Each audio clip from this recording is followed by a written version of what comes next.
fan of Long Way Round and Long Way Down, where Ewan McGregor and Charley Boorman just went mad on bikes. Charley's off again, and he joins us in the studio now. Good afternoon, Charley. Good afternoon, guys. Where are you off to this time? I'm doing another show on my own this time. It's called By Any Means, and I leave from my hometown in Ireland to Sydney, kind of overland. And Russ is going to be coming along as well. Charley and I have been great friends now for over 4 years. This is the sort of fourth project I'd have done with Russ. So this is how it all started. This is my boarding pass when I went on a trip to Valencia with Charley. And I said, wouldn't it be great to go from London to Sydney? What an iconic trip. By any means of transport that's appropriate to the country that we're going through. So I get to ride, drive, sail, donkey, yak, elephant, tuk-tuks, you name it. I'm trying to basically do it without taking any commercial airlines, doing it the sort of old-fashioned way. We're literally diagonally going across the globe all the way down to Australia. This is not going to take 5 minutes. No, it's going to take about 4 months. So we're going to explore countries we've never been before, meet people we've never seen before, go on vehicles we've never travelled on before. So it's a massive voyage of discovery. Well, Charley, best of luck with it, and yeah, safe journey.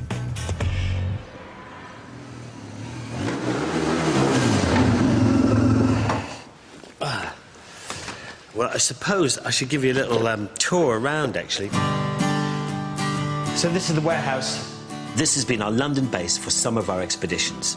Over here, this is Ewan's bike, and this was the first trip that we did, long way round, which was from London to New York. Dakar bikes are just here. I did the Dakar Rally in '06. And then behind the Dakar bikes is Ewan's bike from long way down, because Ewan and I always wanted to go through Africa together. So there's a lot of history here, you know. I'm going to my office now. Which countries would excite you more? I think India and Nepal sounds really good. Vietnam, Thailand. I've never been to Thailand. Learn how to drive the bus, Yeah. learn how to helm the trawler, maybe catch fish as you go through. And then it'd be nice to spend a night in Istanbul, you know, because I've never done that. And It's a beautiful, beautiful city. I don't know where in Afghanistan it's well, you safe. probably go to Kabul. It's all a bit tricky around here, Afghanistan. What would be really interesting about this is that if we can get down and look at what's going on in Kandahar in the south and spend a bit of time with the soldiers. And then into Pakistan, we're going to take this bizarre buses and trucks that they have through there, which is going to be great, and hopefully through the Khyber Pass, if it's not too dangerous. Apparently, if Bin Laden is stayed living anywhere, they reckon he's there. In the Khyber Pass, Around the Khyber Pass. Really? Over there, yeah. So, might get an interview with him, that'd be cool. Eventually we settle on our route, where I get to ride from my hometown in Ireland all the way down through Eastern Europe towards Turkey, over to Afghanistan, and then into Pakistan, India, China, Laos, Vietnam, Cambodia, Thailand, and then down through Australia to Sydney, by any means. Well, it looks easy, doesn't it? No, not really. Where's my office? I can't remember. There's only 3 of us going. Yeah. Charley, myself, and a cameraman. Yeah. Has that been decided yet? Don't know yet. Right, okay. So we're actually testing another guy on Monday, who we quite like. We need an all-rounder. Hi, how you doing? You all right? Time no see. Yeah, you're right. Yeah. I've travelled a lot before. I've done a hell of a lot of documentary filming abroad. I think around 55 countries to date. So, yeah, that's pretty good for what they want to do. All the girls in the office quite fancy him, really. If I had the choice of being called Crocodile Dundee or Indiana Jones, I'd be Indiana Jones. Cracking the whip. We've hung out with him. He's been in the workshop now quite a lot, and equally important from our point of view, he's a character that I think we can get on with. By the way, we've confirmed Mungo. Yeah, I know, yeah. You happy with that? Yeah. Lovely. He's coming in tomorrow. He's coming tomorrow. 1:30. Just if we're not here, it doesn't matter. I spoke to him but last night. So. Good. Oh, hello, Mungo. Mungo! How are you? I say, was that a Spitfire above our heads? Should we go? Living for 4 months with Charley and Russ is going to be a roller coaster ride, I think. I'm sure that because there's just 3 of us living in each other's pockets for a long period of time, it almost becomes like a bit of a marriage, doesn't it? Yeah, at times you have a great time and everything's fine and dandy, and then suddenly, you know, you can get tired, you can get hungry, you can be exhausted, and tempers fray and relationships are kind of stretched to their max. We said we wouldn't talk about that, Russ. We'll probably end up having arguments, for sure. We might as well just cancel the whole thing. You know, the less people you have, the more options you have. So if you want to jump into a truck or jump into a car, there's only 3 of you. I want to start the project on motorbikes and then do some motorbikes in between and then finish on motorbikes. And I thought I'd have a bike built. So this is your shed? This is the shed. The shed. Everything is done under this damp and wet roof. I've been talking to these guys for a while and they're just the top-class builders. And that goes here. Because we can make it look like a real vintage leather. Yeah, no, that'd be nice. And it's kind of a nice feeling to have something built that's sort of to your spec. Very nicely set up there. Yeah, it's just fantastic. We've got a lovely little side mount, which I thought you might like. Ooh, I like that. Oh, look at that. Stop. It's like a little boy waiting for Christmas. I want to ride it now. I'm looking forward to loads of it, really. Borneo, we're going to go to Borneo, into the jungle, which is going to be great fun. It's just, you know, a dream come true, really. You need to plan things before you go. You can't spend 3 months in each country, so we've got to choose the really juicy stuff. I do everything myself. If you ask Charlie to research all those things, it's sort of not in his character. Oh, listen, OK. Could you hold on? He's slightly dyslexic, I think, and, you know...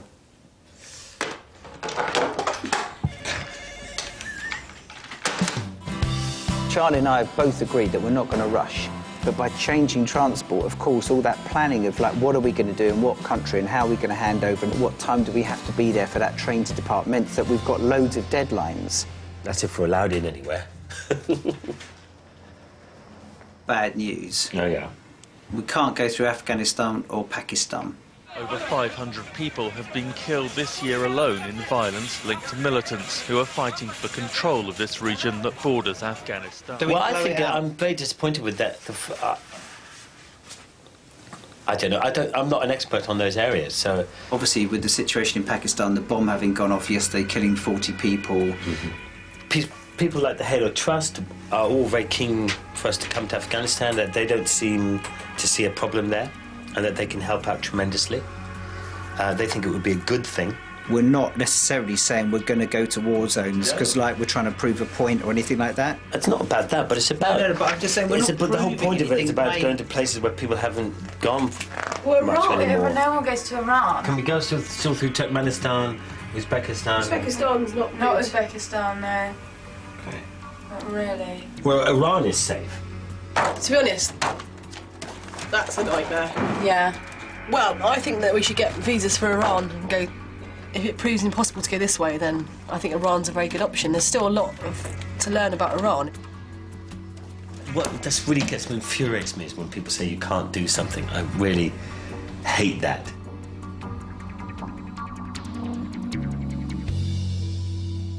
What's really odd is that we've all decided to go through Iran now, and it just seems that Iran is the safest place to go through at the moment, which a couple of years ago you'd never have said that, would you, really? The most fun I've had is learning how to ride and pilot different forms of transport. Call me Captain Boorman. We've just done this sailing course. Just so that you guys have got a bit of wind awareness, so that it builds up your knowledge. And it will also help the power boating, and it will help the yachting. Not even Charlie can capsize in this weather, eh? Well... Never say never. We're going to jive. Watch the boom, though. It'll get you on the head, Charlie. Jive? Yeah, go. Watch out, Charlie. Watch out! Well, that will hit you on the head. I know. As soon as Russ took the helm, we capsized. One of you going to need to swim round. Well, Russ can swim round. God, it's cold in here. You know, Russ will give me all this, come on, get on with it, what are you doing, Christ almighty. And then he gets to go and the plane comes straight off. Down, twist. Oh, I've just pulled it all off. After the dinghies, we got onto the big boys, the yachts. Charlie looks comfortable on a bike, but uncomfortable in a boat.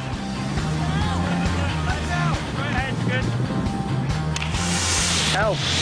Russ is drowning. Help!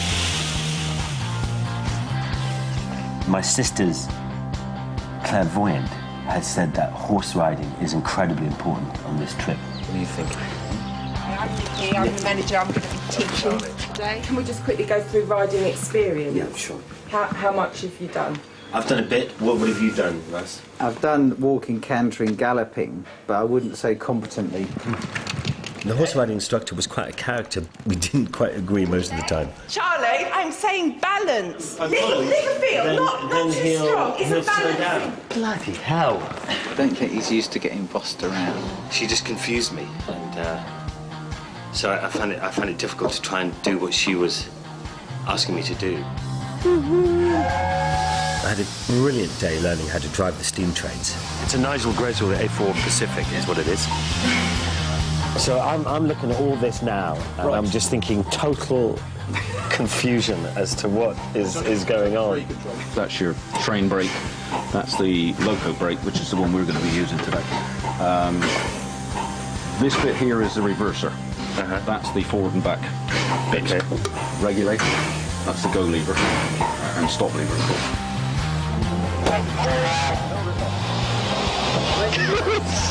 It's quite hard, isn't it? On the route that we're taking, there's a lot of places where they have old trains. Oh, that really does run in your knuckles there, doesn't it? Shall I put some more coal in? The whole experience is just incredible to go up onto the footplate and shovel the coal and drive it. Is that fabulous? I can see why people become incredibly passionate about this.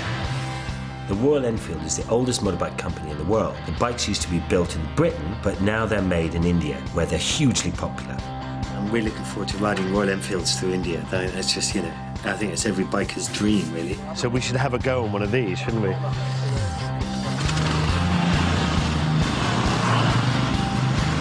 I'm glad I had a go at doing the sidecar outfit because it's a lot more complicated than you actually think.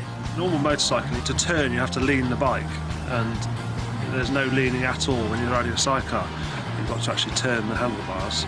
Oh, look at that wobble. Hey! You nervous? Should be. Charlie's got in his head a few forms of transport that aren't practical and that are potentially dangerous, like helicopter flying and power motoring. I'm ready. If you get femur fractures, you can die from just bleeding into those legs, okay? We'll look at hemorrhage control first. If something happens on the trip, and if there's a crash or we come across someone who's crashed or there's some kind of trauma, we have a little medical kit that we carry with us, and that at least we know what we're doing. Just tie off. That brings everything in alignment, and if you've got a pelvic injury and you bring those together, it brings the heads of the femurs in, and it just slightly reduces the amount of displacement that the pelvis has. So that's just a figure of 8, and that's very effective for any lower limb fracture. That's good. Nice broad fold there in the knees. And then ideally, if you've got enough above and below the fracture site. Happy with that? Yeah, very. What pain relief do we have? Don't have anything. Morphine or something. Whiskey. You'd be taking it when you're crossing the channel. Some of you might recognise Di from Long Way Down. There he is, you see. Yes, and they did win the rugby. Diarrhea is hereditary, isn't it? Apparently. No. Yeah, it is. It runs in the genes. This is not a good start, is it? I'd use that on my diarrhea lecture. Nepalese police baton charge Tibetans protesting against China, detaining dozens of prisoners. Kathmandu has been the scene of almost daily... It all seems to be kicking off. I've been watching it all weekend. I feel sorry for the Tibetans, really. It's kind of a country which has been sort of taken away from them, really, isn't it? It looks as though they've closed the border down from Nepal. Even outside of Tibet, China is going to be really strict wherever you are, I think. If we can't get into China, to get through to like Cambodia and Vietnam is difficult because you can't go through Burma. So our problem is trying to get from here to here, basically, and we can't go this way because of Burma, and we can't get through that way, and we can't go up around here because they've closed all this area off. So we're running out of options. You know, I think we need to get into China. We should go, but I'm really quite keen on not flying ourselves out of problems. Yeah. It'd be lovely to sort the problem out on the ground without just jumping in a plane, because anyone can do that. That's easy to do. We might have to break our vow and take one commercial flight, maybe. flying over Tibet on it. Well, I mean, it just... as well, flying the whole way over Tibet on an Air China plane.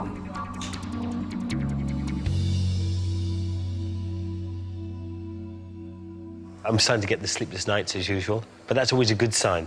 I think that if you're not nervous and a bit relaxed about it, then there's going to be something wrong, isn't there? So.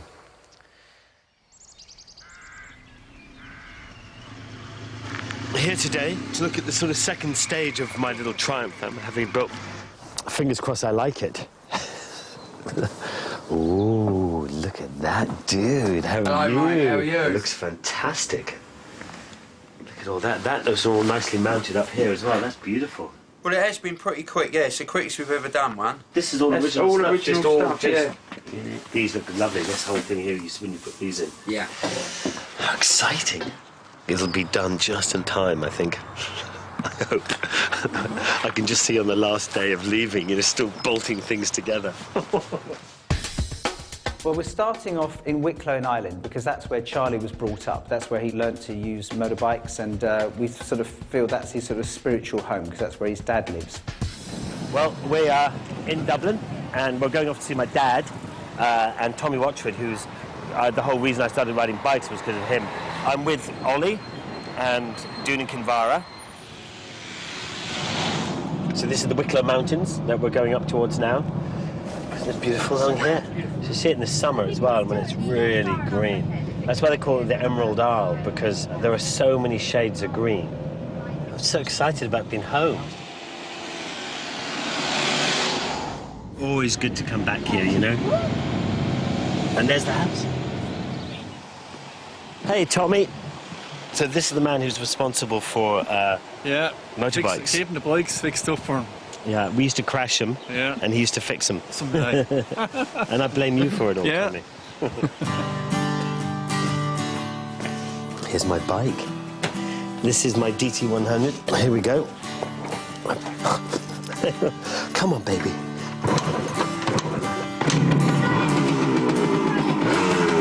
How old is this bike, Tommy? 28 years.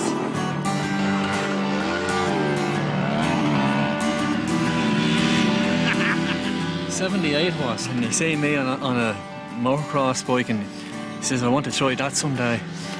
He says, maybe I'll travel around the world someday as well. All these hills up here, I used to take my motorbike. You could go for miles and miles and miles all across here. Memories, eh? It's beautiful, isn't it? So I'm here to sort of try and figure out why I like doing these trips. And the motorbikes have clearly come from Tommy Watchford and from his passion. When we were younger, growing up in Ireland, it's a great place to grow up because you're free. Charlie's a wonderful brother, and we were brought up in a family with a father who is fundamentally an adventurer. My father is a guy called Charley Boorman. He's a film director, and I suppose he's one of the more important British film directors of our generation. And he did films like Point Blank and Deliverance, Hope and Glory, Excalibur, The Emerald Forest. Recognise this, Charlie? Oh, yeah, definitely. That's, I played young Mordred. Do you think it'll still fit? In Excalibur. Excalibur, yeah. And that's the Holy Grail, in case anyone's looking for it. I keep Excalibur here, in case of somebody breaking into the house. I noticed that. I feel very privileged being able to have a great working relationship with my dad. I think particularly the Emerald Forest, I mean, he was 17. To go on an adventure like that with your son was incredible. My mother, she was really the sort of glue that kept everything together. He's the most unusual child. He's just a big baby. Yay! He's fun to be around, and he keeps it all very light and very up, and we really work very well as a family. We enjoy our life. 1, 2, 3, go. Let's give our job in first. Here they come. Oh, 907! We really miss him when he goes away. It's hard. Well, he's quite energetic and really kind, and he'll do really anything which you ask him to do, which he'll jump in a really cold river. I don't feel that worried about him. I'm so cold! Because since he's done so many trips before, you know, I have a lot of confidence in him and everything, so... Sorry.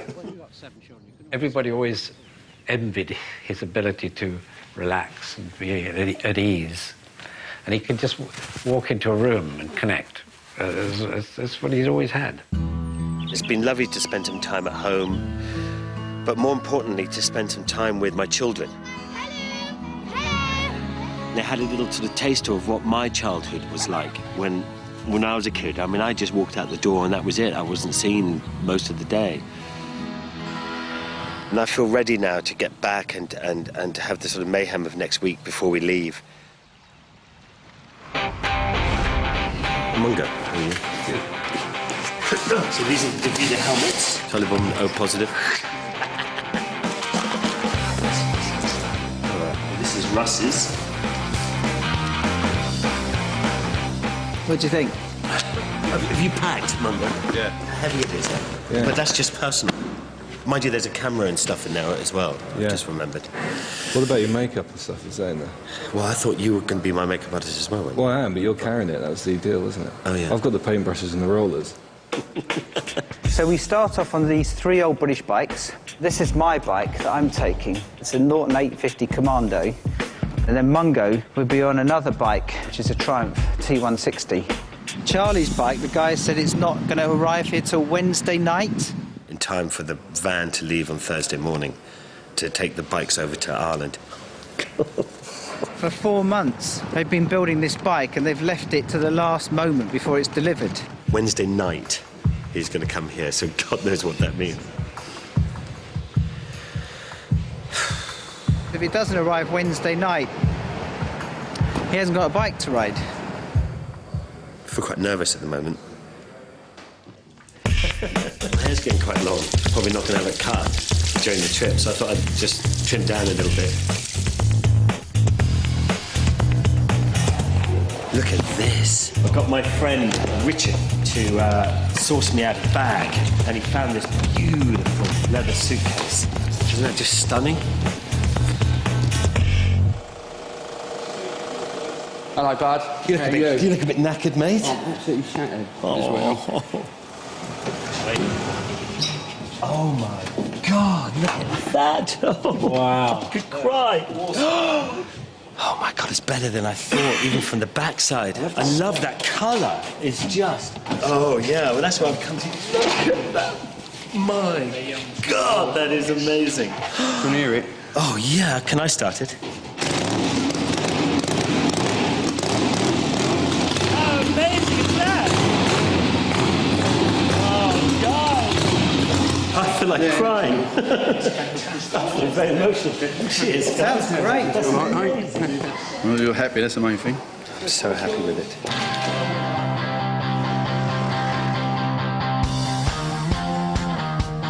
Hello, I say good day. Well, the van's going to Ireland with the bikes. I was going to get a couple of things. I've just lost my glove. That's my glove. That's my glove. There's one. Where's the other one? Now, come on. It's got to be somewhere. Don't let that man go. Where's my glove? What glove? Oh, hey! One glove. Yeehaw, Pete! Oh, hello. All right, hello. Oh, how are you? Good, yeah. Time for a bike, then. Never got time to see it. It's good, isn't it? Oh, it's gorgeous. Isn't that good? I'm glad to have seen it before I left, though. Yeah, that's just gorgeous. It's great for the 3 old bikes for the beginning of the trip. It's a lovely idea. It's a good idea. It's just odd to be, you know, you're all about to leave. I know. You want to come? Yeah, I do, really. Go on, just say yes. Yeah, just say come yes. all the way down. I'd love to. That'd be great. It'd be great. It's a great idea. Let's go get a cup of coffee. Yeah. I've got a lot to thank Ewan for, really. If it wasn't for him and stuff that we'd never have gotten a long way round, on the go. Just here fixing Ewan's bike. Ewan's kindness and his enthusiasm has you know, if it wasn't for him, I wouldn't be where I am today. So I popped in to see Charlie yesterday, and all the, you know, the things were laid out with all the, you know, and there's something. It's just so exciting about that moment where you're actually kind of organising your stuff. See you later. Yeah, you too. Safe journey home. He's really given me an amazing opportunity, and I'm really, really grateful for that.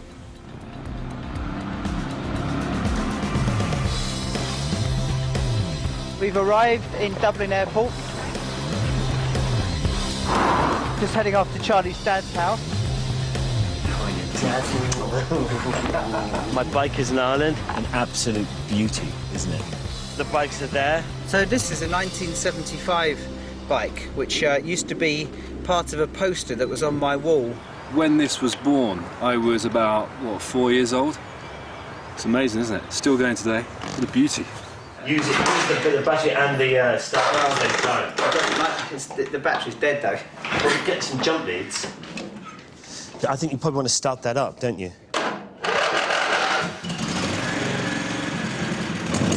Okay, got it.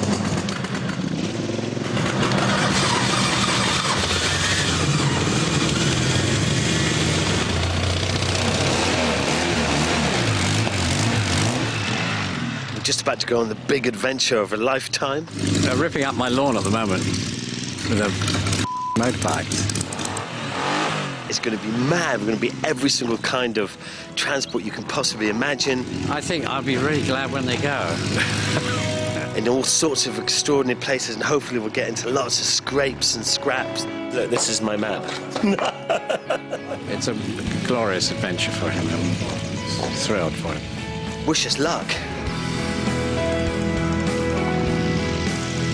See you later, Dad. I love you, Dad. And thanks for everything. Yeah. Bye, Dad. Bye, everyone. Loads of love. Bye. Yay! Bye-bye.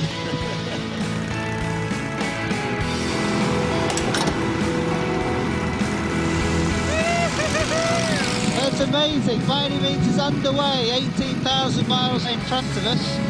Really sad then. I felt sad about losing my dad, and he's made me feel so welcome over the last few months. But sad and excited at the same time. I mean, here I am on my baby bike, heading off to Australia.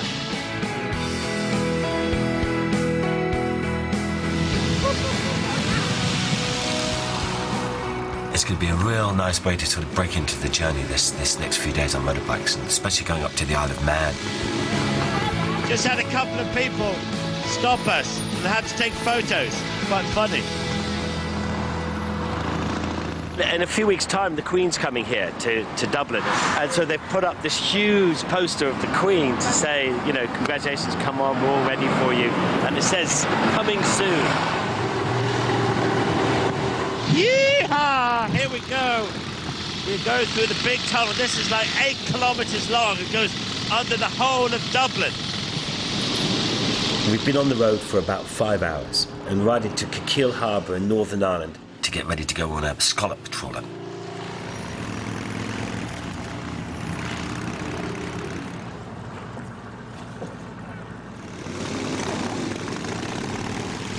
I love my bike. I think it's the best bike. I don't care what Charlie thinks. His is pretty, mine's handsome. So there we go. Just load the bikes up now in the van, and they'll go on back to Liverpool tomorrow. Yeah, I got it.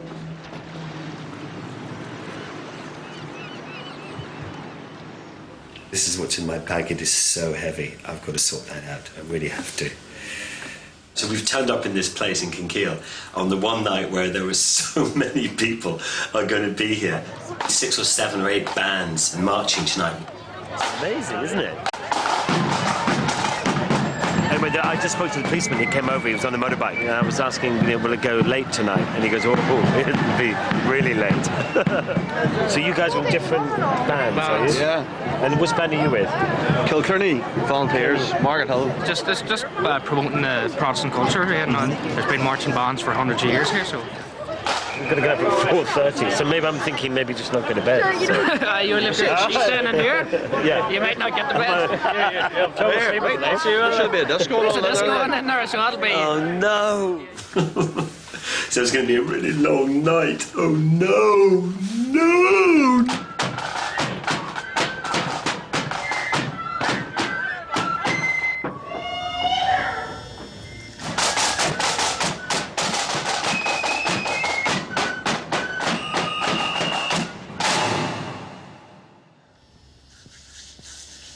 It's 10 to 5 in the morning. Well, this is the morning after, I suppose. Down this whole road here, there's just paper and bottles everywhere. It's day 2, and we're just getting on this fishing trawler to take us over to the Isle of Man. It's quite exciting. 5:30 leaving. What's the reason for that? It's just the tide, that's all. 4 hours towards the fishing grounds. Okay. 10 o'clock, so. We'll have had a bit of breakfast by then, Charlie. That's what I'm thinking. Yeah, so I've got something to chuck up later. Yeah. Brilliant. Right, we'll get off then, shall we? First, I want to try first time to Isle of Man. I'm really looking forward. You said it's going to be quite calm today, relatively. First light was just coming up as we were sort of heading out, and you could look back at this very dramatic Kilkeel mountainous background. The scallop trawler is fantastic. Its top speed is about 18 knots. How fast are we going now? 8.4 knots. 8.4 knots. Which is a bit of tide.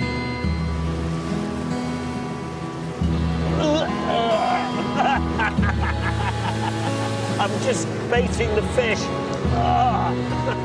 We had to get out of Irish fishing waters into sort of international waters and then into Isle of Man waters, which is a 12-mile ring around the Isle of Man.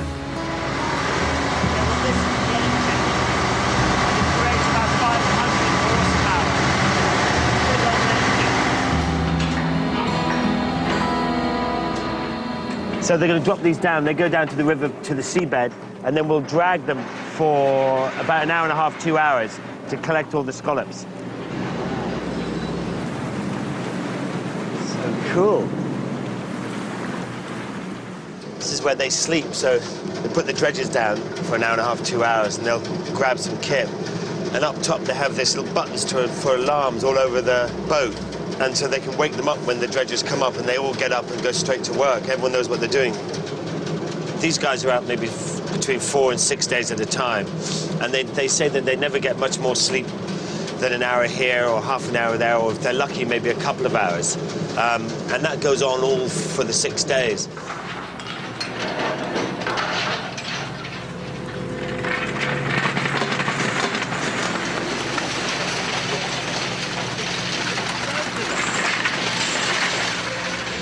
Charlie. Oh, look at that. Fresh from the seabed. Charlie. Yeah? There's an octopus there, just grab it. He might scratch your ink on you, Charlie. It won't do it until it goes in the water. Oh, yeah. Look at that. Wow. In the old days with the dip pen, we used to make the ink out of that. They go down the conveyor belt down to the bottom of the boat, and it all gets shorter than this vibrating machine. Take out the size scallops, and there's a 110mm limit on the size. And the rest of the stuff goes over the side.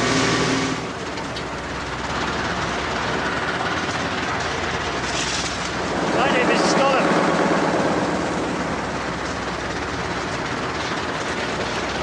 They get bagged and they get brought down here where it's chilled to keep them fresh. How much do you get for a bag? You can get up to £100 a bag, but like, say now, you could £65 a bag, roughly, for each. I think the most bags that's ever been down here is about 400 bags. 400 bags? Yeah. I mean, it's not my boat, it's not nobody's boat, it's a family boat. And it's nice that he's here and he can carry on the job.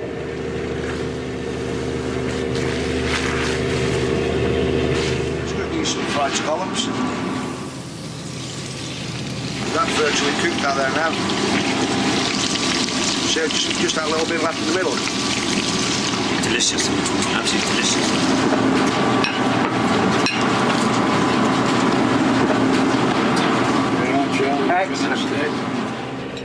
I've never been to Alderman before in my life. And then to come in on such a beautiful day as well, it's amazing sunlight and hot, and I've got some colour.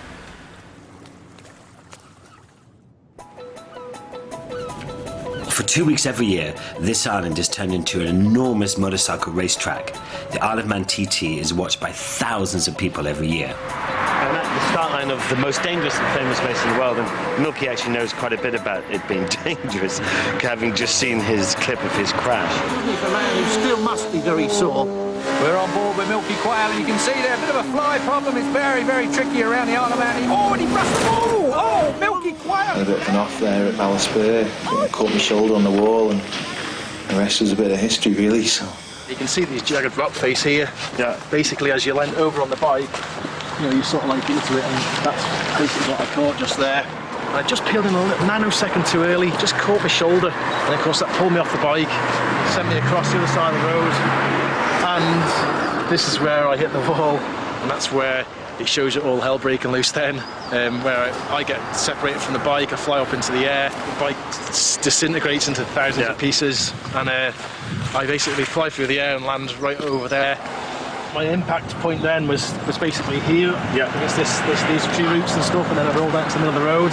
And I mean, you look at it, on a factory superbike, you do about 130 mile an hour. That was it. That was it. So, what a painful, slight mistake. Yeah, well, that's the trouble. And then you woke up 2 weeks later in hospital. Yeah, basically, yeah. Why are you called Milky? Well, do you not think? Can you not tell? It's basically after the Milky Bar kid. You're going to do a lap of the TT course now, the world famous TT course. The thing is with the TT, it's the most unique starting procedure going. It's not like a mass start or anything like that. It's basically a time trial, you see the TT. So everyone starts in 10-second intervals. So you're basically on your own and going for it.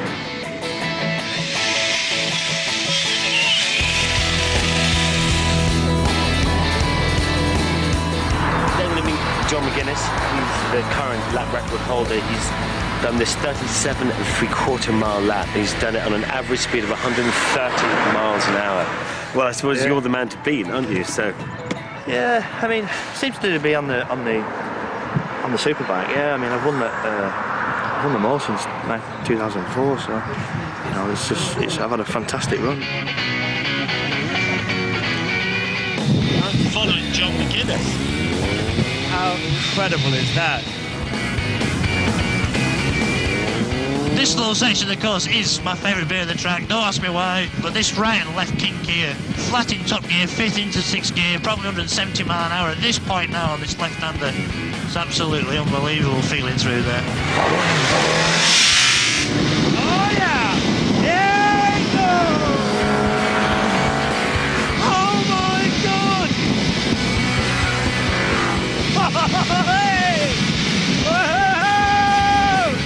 I followed John McGuinness's arse the whole way round. If the water works, you wouldn't want to go over the edge of there. That's a big major drop down there.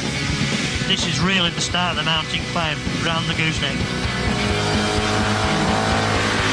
Again, one of the fastest bits of the track, well into 190 miles an hour up at this part of the course. Oh shit, the camera's blown off my head somewhere. 170 miles an hour. He's a lovely guy and very funny and was up for everything. And I mean, he's the king of the mountain. I mean, there's no one better or faster than him. And had a long conversation with the ever fantastic Mr. Duke. Well, I'd love to put the clock back because I loved every minute of the racing I did. Not only the TT, everything. Short circuits, or you name it. We sat and interviewed two of the great TT men. It was a real honour. If you were a novice or someone who wanted to go into the TT, what would you say to someone? The first thing to do is to really learn the circuit. Yeah, I don't think there's any substitute for experience on this track. You know, There isn't, no. This has been my 11th TT and I'm still learning. And long may it continue as far as I'm Yes, concerned. absolutely.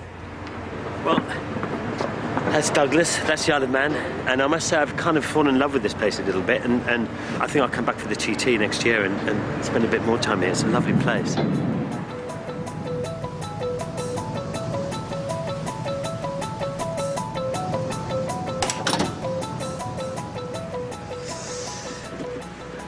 This is the bridge. Afternoon. Hello. Nice to see you. Wow, this is incredible. It's just so high-tech. You'd expect to see a large wheel here, but we don't have a wheel. It's just a joystick. And how fast is she cruising at the moment? It's 34 knots, which is 39 miles an hour. It's 10 years old, the ship now. Is it 10 already? Yeah. During the TT, they get around 300 bikes on here at a time. That's basically how it's done. Simple as anything, that's fantastic. Simple, but it's quick and it works.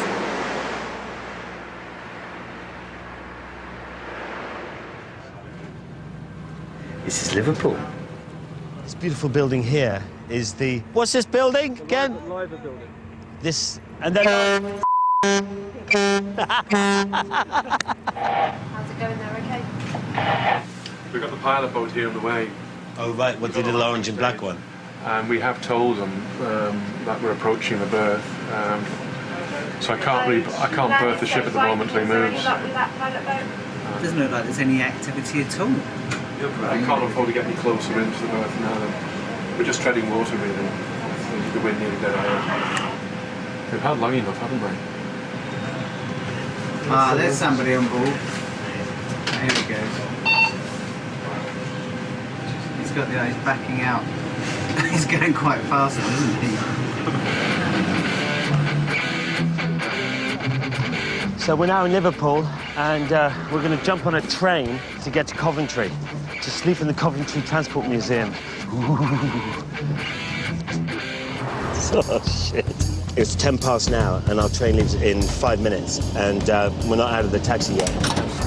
And it takes 4 minutes to get this train now, and the taxi driver is very kindly going to get us there as close as possible to platform 7 as we can, and then hopefully we'll just make a mad dash to get the train. Oh, there's platform 8, so we're close to platform 7. Thank you very much. Brilliant, thank you. Okay, here we go. Platform 7.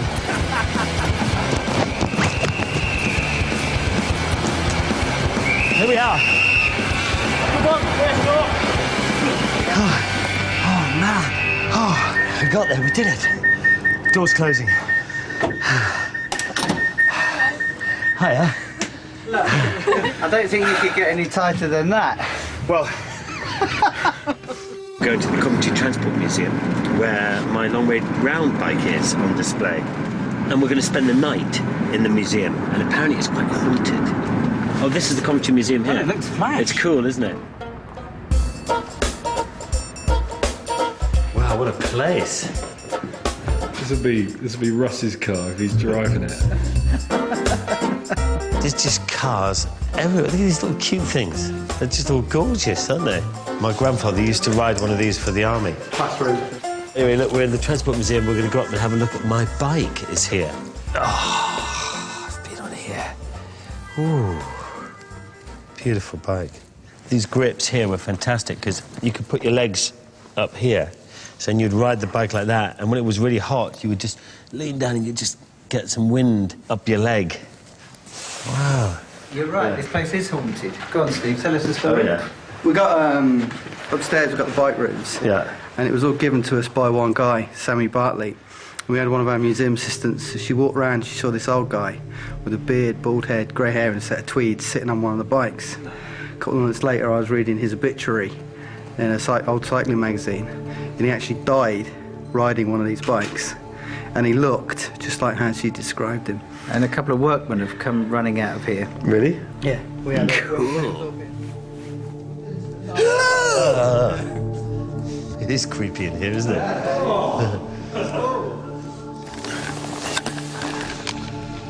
So it's 12:30 at night, and I've set myself up at a little bed here, all these chairs together. So that's where I'm sleeping. Quite spooky. Anyway, I'm gonna go to bed now, and hopefully sleep okay. So I'll speak to you in the morning.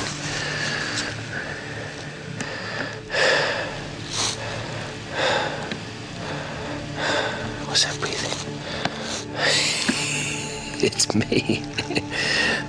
Hope I can sleep. It's kind of strange here. I know. Well, it's the start of day 4. Last night I spent the night in the haunted room. I think I was so tired I just dropped straight off. Woke up a few times, but no ghosties, and I'm raring to go, really. Behind me are the bikes, waiting to start the day. Right, the process of starting this is my magic key. So turn the fuel on and give it a tickle down here. Get some fuel through the carb. We're aiming for London today, so it's Coventry to London. Oh, yes. This is our escort out of town. A beautiful old Daimler that Queen Anne used to use. OK, let's go! Woo-hoo! On our way for another trip. Yeehaw! Hopefully, we're going to meet a whole ton of people on this convoy down towards London to the Ace Cafe. Oh my God, it's so cold. My head is busted and I'm feeling old. We're just coming into Cherwell filling station. Better luck, we'll see a whole ton of bikes. If not, it'd be quite embarrassing, really. Go, let there be bikes, let there be bikes. There's a good few people here. Look at all those bikes! Oh my God! There are so many bikes. I can't believe that. Charlie. Hey, how are you doing? It was like a superbikes meeting. It was just amazing. There was about 500 bikes. I was shocked, actually, I must say. I didn't expect to have that many people there. I would have been grateful for 20 people. Well, thank you for coming. It's all cancelled. And they all came on a Tuesday morning, and some of them been there since sort of 7:30, 8 o'clock, to ride down to the Ace Cafe with us. Here we go, guys. This is incredible. This is just incredible. There are so many bikes. It's just so cool. We rolled onto the M40 and immediately blocked the M40. It's got chills all the way down my spine. Beautiful way to ride into London. So we're getting close now. Then driving into the Ace Cafe and seeing that big bus there was incredible. Hey guys! Hi Mum! Hi Daisy!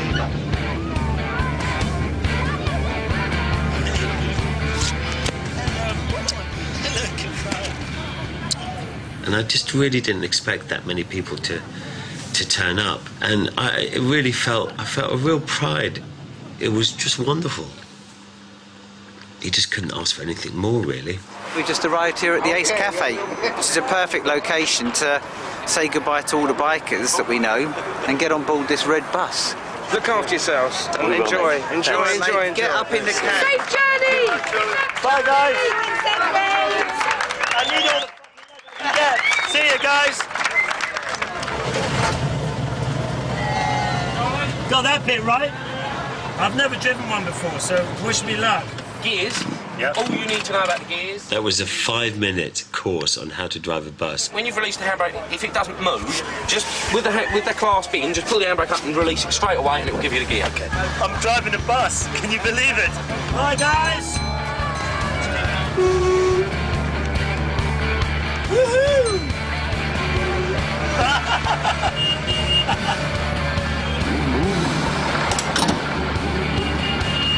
Fantastic fun. I mean, that's one of the things in life you want to do, is drive an old double-decker bus. And it was actually quite easy to drive.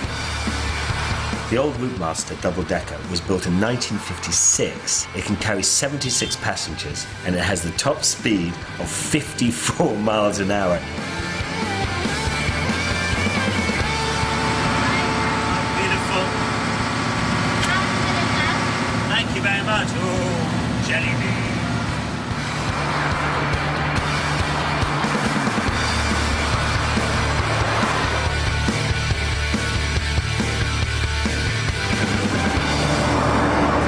Beast, the Routemaster bus, but we really wanted to be on one of these because it means quite a lot to us, you know, living in London. I'm Russ's daughter. And I think Em's okay about me going away. Yeah, we're going to look after her and make sure she's fine. Yes. What are the other modes of transport then? We're sailing across the channel tomorrow in the laser. What? The laser, small dinghy. 12 foot long. Right. Good luck. Oh yeah, you need that.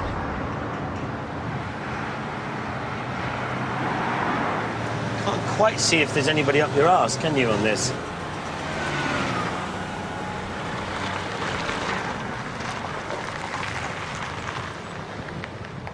I'm just about to go to the Shoreham lifeboat and go down the slip there, and Ollie and the kids, and it's a nice place to sort of say goodbye, really.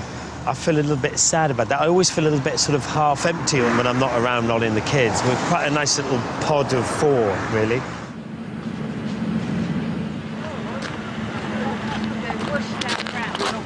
Hi, Charlie. Nice to meet you, Charlie.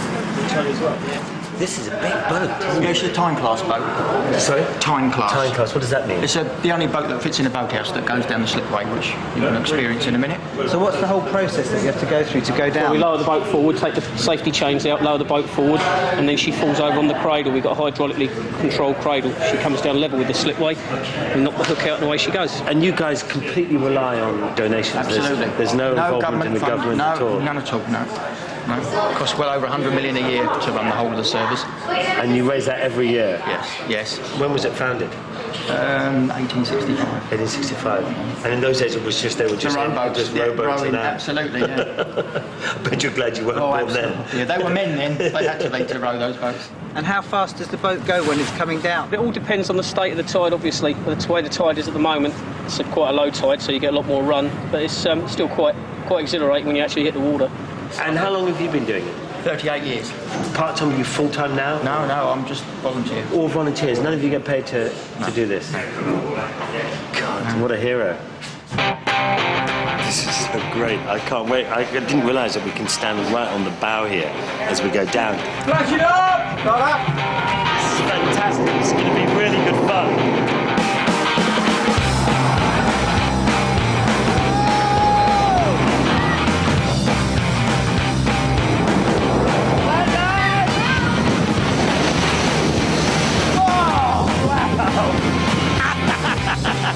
That was brilliant! It's like a roller coaster ride. That was so awesome. You don't get to do that every day, do you? You can imagine what it's like, how quick they would actually get it together on an emergency situation. It's literally, they get in, get dressed, engine on, boom, they're down the slip. Now we go to Brighton. Another beautiful day. What luck we have. Let's hope the luck holds out for tomorrow when we sail across the channel. We might need these guys.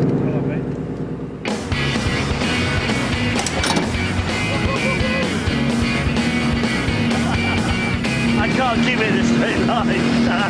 You're glad you're not looking this way, because the nose is going like that.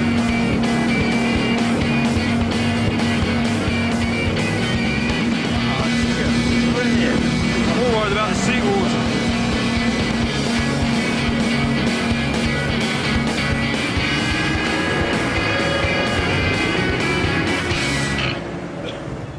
We've come up the coast about, I'd say, maybe 5 miles, and we're just coming into Brighton Marina now. But here we're going to get onto a Mark I Land Rover and then head off to Dover.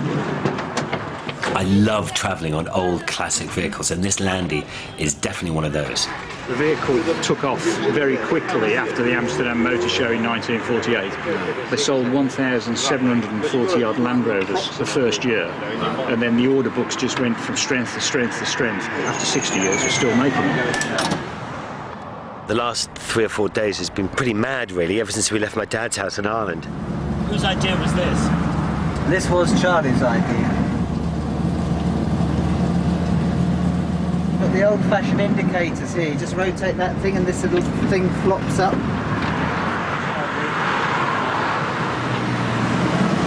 It's quite nice, this, actually. Nice sort of way to bumble along, you know? Get the sea, beautiful, beautiful weather. Roundabout, bugger. Oh, it's quite hard work. It's quite hard work. It's quite funny. Oh, we're getting a bit of speed up now, guys. Here we go. Hey! We're doing 53 miles an hour. Do you know, it took us nearly 3 hours to drive to Dover in that old Land Rover, and if we'd been in a modern one, it would have taken us half the time.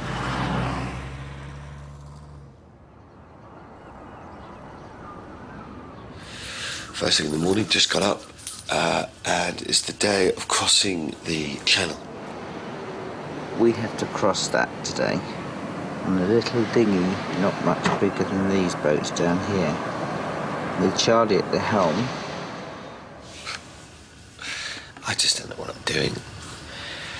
But, man, it's gonna be tough. It'll be tough.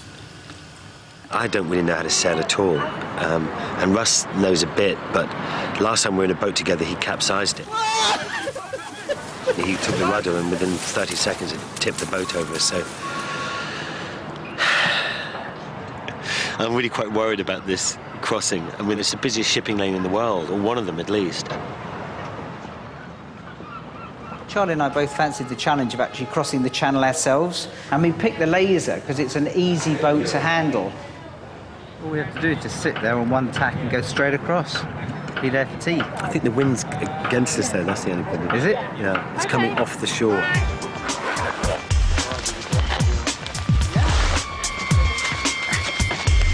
Like condom for feet. Half of me is really excited about today, and the other half of me is just can't wait for it to be over. Okay, Charlie, you're first in. You go down to leeward, that side, sit there. Starboard. Next man in. No port left. Where do you want me to go? Up here, please. You got the sheet over here. So luckily the wind's picked up a little bit, and we're on our way to France that way. On a little tiny boat that should be in a lake.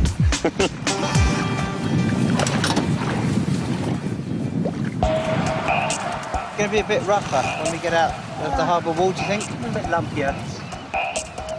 The Laser is only 12 foot long. How we're going to get across the channel without capsizing, I don't know.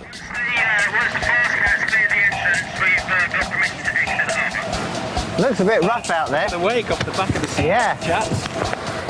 Haven't come out of the protection of the harbour wall yet. Here we go. Okay, ease up a bit. There's our support vessel.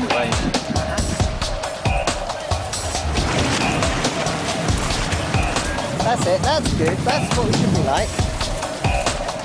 Go away, that's it. No, the other way, other way. No, no, no! Oh! Oh! Look, guys, pretty much now just the three of us. It's just a long, long, long way to go. Oh, it's doing it again. Here we go, Istanbul! To rip off Mercedes. Yeah! Just thinking how lucky I am to be on this trip. This is what you sort of dream about when you're a little boy. Oh, this is fantastic. We're on the Iranian Express party train. We got some iced water and some pineapple juice.